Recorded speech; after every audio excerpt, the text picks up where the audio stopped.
IVC, Dale Gatefold 33, here to do a thread response to a thread that Bill Vinyl Lists has started. I watched his video this morning. I've got a day off today. What else would I do rather than scrabble around my collection trying to pull together a thread response? So yeah, that saves me doing anything else that's on the list of jobs to do that my wife has.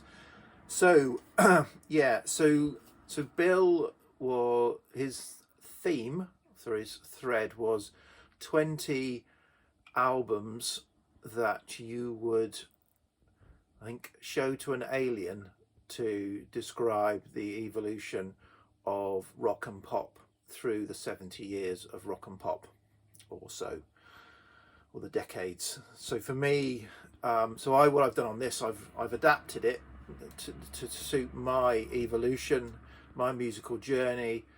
I've picked 20, I tried to pick 20 comps. Where I couldn't pick a comp, I've picked an album. So I've tried to do it through comps, but if I think my comp selection isn't strong enough, I've gone for an album perhaps. And this evolution for me, given I was born in the late 60s or mid to late 60s, so I became aware of music probably in the mid 70s onwards. It would have been pop, top of the pops, and then my revelation with Pink Floyd's The Wall. So a lot of this stuff is stuff, so from sort of 80s forward, it might have been stuff that I've encountered at the time, but a lot of the case I've had to go back to really build up my love and understanding of particular aspects of music. So what I've done is I've gone for subgenres, genres or subgenres. So what I'm not doing rock and I'm not doing pop. I'm doing kind of subgenres, and they're subgenres that mean something to me. So 20 subgenres, and I've been a bit loose with that as well. So yeah, so if Bill had any rules, but as Bill is the king of the rule breakers, he can't possibly call me out on any of this. So and some of this Bill will have already covered, so I've tried to not pick albums that Bill's shown. I'm pretty successful in that as well. I'm not. Okay, so and I'm going sort of chronologically, although it gets a little bit blurry. So how long have I spent? Nearly 3 minutes, giving myself enough leeway to do a completely rubbish thread response. So first up, rock and roll. So rock and roll, and I'm showing this. So I think Bill said, you know, a lot of rock and roll comps didn't have Elvis on, but Elvis, for me, Elvis was not a foundation of my musical sort of journey. So I don't feel particularly uncomfortable not having a comp that hasn't got Elvis on. So Elvis is not on this comp, and this comp. So I did really enjoy rock and roll as I guess as a child, and I remember getting this comp for a Christmas present when it came out in '84. So I would have been 17, 18, just turned 18. I would have had rock and roll music prior to this to get me into it, but clearly it must have been a thing for my parents to buy me this. They bought me it on cassette, so not this version, but I've subsequently picked up the vinyl of this album. And it's got, you know, Little Richard, Buddy Holly, Fats Domino, Bobby V, The Ventures, Gene Vincent, Everly Brothers, Chuck Berry, Eddie Cochran, Bill Haley. Oh, I've already said him. No, maybe not. Fats Domino. Yeah, all those kind of artists, sort of 3 or 4 tracks from those artists. So this, for me, at the time, was my introduction to deeper introduction to rock and roll, number 1. Next is beat garage, the British beat sound. So a comp I've not had too long, actually, probably only in the last year or so, that sort of encapsulates that is this Halcyon Days. So it is 60s mod, R&B, Brit soul and freak beat nuggets. So it's that period between rock and roll, British beat, which was called Garage in the US, but maybe with that mod sound before it got into Psych. Spoiler alert. So Halcyon Days, yeah, so this has got, and you know, all these comps, they're not quite, none of them are perfect. So if I call something out and someone will say, that's not beat, that's pop. But I quite enjoyed this. Chris Farlow, so that's sort of in the mod. Moody Blues, kind of early in the beat. Catch-22, beat, maybe getting into, you know, is it Psych, is it beat? Early Yardbirds, early Pretty Things, Artwoods, early Kinks, early Creation, you know, that kind of stuff. Early Spencer Davis Group. Yeah, so that is the next subgenre that I would. It's a 3 CD box. What am I going to do with this stuff now? I've taken it off. Okay. So I've already given a hint. Next, so that moved into Psych, and you know, I think I'll probably say the UK was slightly behind the US in Psych. So so I'm covering my bases with this 3-disc comp, Love, Poetry and Revolution, a journey through British psychedelic and underground scenes 1966 to 1972. So that's kind of got it covered. And so we're moving more into or evolving from the beat into the Psych. So you've got The Crazy World of Arthur Brown, Jason Crest, West Coast Consortium, Piccadilly Line, John's Children, Alan Bown, Open Mind, that kind of stuff on that. Okay, sort of the fourth sort of subgenre is the folk rock, maybe folk psych, and for that I would use Dust on the Nettles. I think that really encapsulates it. So you've got the sort of folk rock side of Pentangle and Fairport Convention on here, but then sort of getting into the, and then you've got the kind of, I don't know, the hippy dippy folky stuff like Vashti Bunyan, Bridget St John, but then you've got some of their sort of moving into I don't know, folk psych, sort of Magnet, Comus, that kind of thing, and maybe some of the more other folky stuff like Anne Briggs, and I'm looking for Tony Caro and John, sort of Heron, that kind of stuff. So yeah, I think this is a good overview. I also feel like I've done this before, so apologies, and you know, sort of not your fault, Bill, if I've done this before. You weren't to know, but I feel like as I was pulling this together, haven't I done something like this before? So okay, apologies to my thousands of viewers if I have. Where are we going next? Oh, we're going to vinyl next, I think. So next kind of genre, subgenre, and I didn't put jazz in this because you said rock and pop, but I have put soundtracks in it, or soundtracks and library music. So, and I'm going to show this. So I haven't got a kind of, well, I have got lots of comps, but I haven't got a comp that nails it. But for this nails it, and I wanted to show this off because this is just such a fantastic. So this is Morricone Groove on the Beatball label. So it's yeah, got a Obi, but it's a lovely glossy cover. It's got the booklet in it. Ooh. It's got the booklet that then will go through some of the films and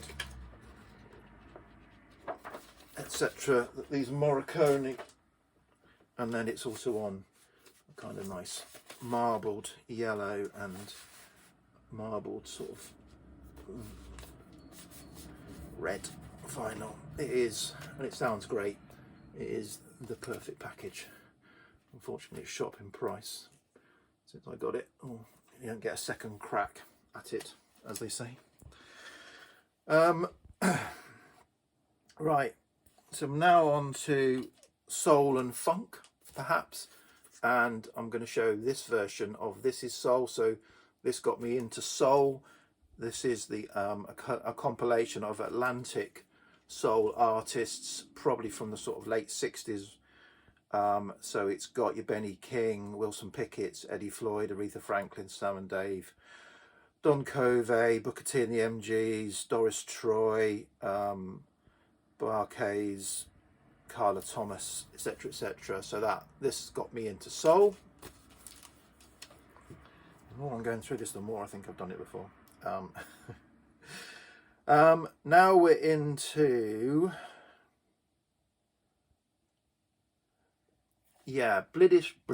British blues rock, and this isn't perfect, but it's as good as I've got as a comp on that. So the British blues sound rather than blues, and this 3 CD, Crawling Up a Hill.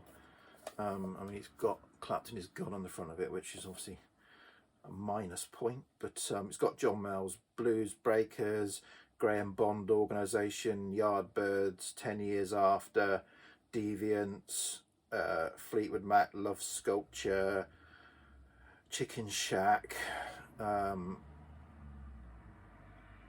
well as lots of kind of Mungo Jerry, perhaps Linda Hoyle, Steam Hammer, Savoy Brown. So yeah, good kind of intro to British blues, sort of that blues rock, British blues rock boom of the sort of mid to late 60s. Okay, next, so we're in the turn of the 70s now, and I think that's, for me, is a really interesting period. I love that 69, 70, 71, 72 British rock before prog got too silly, in my opinion, too silly. And an album I love. I'm a fanboy of this compiler of compilations. Is the Bob Stanley and Pete Wiggs, so the two guys from St Etienne, the band St Etienne, and English Weather. So you know, the 60s finished, and this was UK or England, dreary, drab, poor, miserable, and some lovely songs to go with that mood. Caravan, Love Song with Flute, Roger Webb Sound, Scotch Mist, Spring, T2, Bill Fay, Aardvark, Offspring, Camel, Matching Mole, Prelude, and even some library with Alan Parker, Alan Hawkshaw. So yeah, fantastic comp that. Well, we're already at 13 minutes and I'm hardly getting through this. This is going to be a long one, sorry. Singer-songwriter, so I'm probably like Laurel Canyon sounding. So again, Bob Stanley comp that he did for the Sainsbury's supermarket, coming into Los Angeles. So it's got Mamas and the Papas, Monkeys, sort of moving into Buffalo Springfield, Tim Buckley, Judy Sill, The Byrds, Flying Burrito Brothers, Linda Perhacs, America, Little Feat, Linda Ronstadt, sort of getting a bit more modern with Ricky Lee Jones, Nicolette Larson, but kind of, yeah, an evolution of that singer-songwriter Laurel Canyon sound. Okay, sort of glam pub. I didn't have a comp for this, so I've just gone for a glam album. This is my very nice UK first press of, I'll take it out the sleeve, this is going to take me forever to cut it back. So, the Ziggy Stardust era and Aladdin Sane. So that's that. Punk, again, I don't have a great punk comp, so I've gone with The Damned. Bill showed Sex Pistols, so I'll go with The Damned, their debut album, fantastic. Art rock, again, didn't have an art rock, you know, it probably starts in the early 70s and still going now, so I'll pick something in the middle. And Kate Bush debut album, The Kick Inside, as a kind of example of art rock. So that's that. Post-punk, new wave. Got quite a few of these. I haven't got a perfect comp in this. I've got quite a few. So I just thought I'd show this one just to kind of big up female artists. So this is Make More Noise, Women in Independent UK Music, 1977 to 1987. So that's my, what is it, post-punk sort of new wave choice. It's got X-Ray Specs, Kirsty MacColl, Lena Lovitch, Modettes, Hazel O'Connor, Poison Girls, Au Pairs, Penetration, Pretenders, Passions, Body Snatchers, all sorts on it, Primitives on that. So that's a good comp. It's going to fall over in a minute. Synth Pop next, and back to my love of Bob Stanley comps, and this is Bob Stanley and Peakwigs again. The Tears of Technology. So this has got Simple Minds, China Crisis, Soft Cell, John Fox, with other sort of a Human League, with other sort of less well known to me, Turquoise Days, Illustration, Care, the Turquoise Swimming Pools, Patrick Fitzgerald, Eyeless in Gaza, stuff like that. But it's quite a good comp for that synth pop sound. Trip hop next, so we're kind of moving through the years. Trip hop, I've just gone with Massive Attack's Mezzanine as a good example of trip hop. Alternative indie, so I haven't got a great comp on that, but the best comp I've got bizarrely is from a TV series, and so I would recommend the Peaky Blinders 2 CD set. So it's got Nick Cave, White Stripes, Dan Auerbach, PJ Harvey, Black Rebel Motorcycle, Royal Blood, Arctic Monkeys, Queens of the Stone Age, Savages. I think they curate their TV programs really well, Peaky Blinders. So I recommend that as a sort of alternative indie. Americana, so that was big for me in the early to mid 2000s. I'll go with this because I don't have a great comp of it, although I could probably pick a lot of the uncut freebie magazine CDs, and they'll have a lot of Americana tinge to them. That's how I've got into Americana, I think. Yeah, Gillian Welsh's Soul Journey, example of Americana. Okay, I invented this genre because I couldn't find this genre sort of listed. I'm calling it Neoprog, and I'm going, in my Neoprog, I'm going to go for the Swedish band Opeth and show an album. I always show Blackwater Park, so I'll show a different one. This is Still Life. So yeah, Neoprog, Opeth. Nearly there. Neo-Psych. Again, I didn't have a great Neo-Psych comp. If you go for Neo-Psych comps, it tends to be the sort of Paisley, Jangle, mid-80s psych pop revival. Whereas I'm thinking I've picked up an awful lot of Neo-Psych in the last 20 years, or from the last 20 years. So this 2014 album by Sound Carriers is more what I'm talking about. And then finally, if we're there nearly 20 minutes, oh my God, get on with it, is sort of folk, I don't know, psych folk revival, hauntology. And I've shown this before. This is the Weirdshire comp, Weirdshire 3. And it's got the likes of Sharon Krause, Mark McDowell, Constantine, Kitchen Cynics, Trappist Afterland. Yeah, highly recommend that. Okay, that's my entry. 20 subgenres of the rock and pop uber genres to show an alien. Cheers, bye.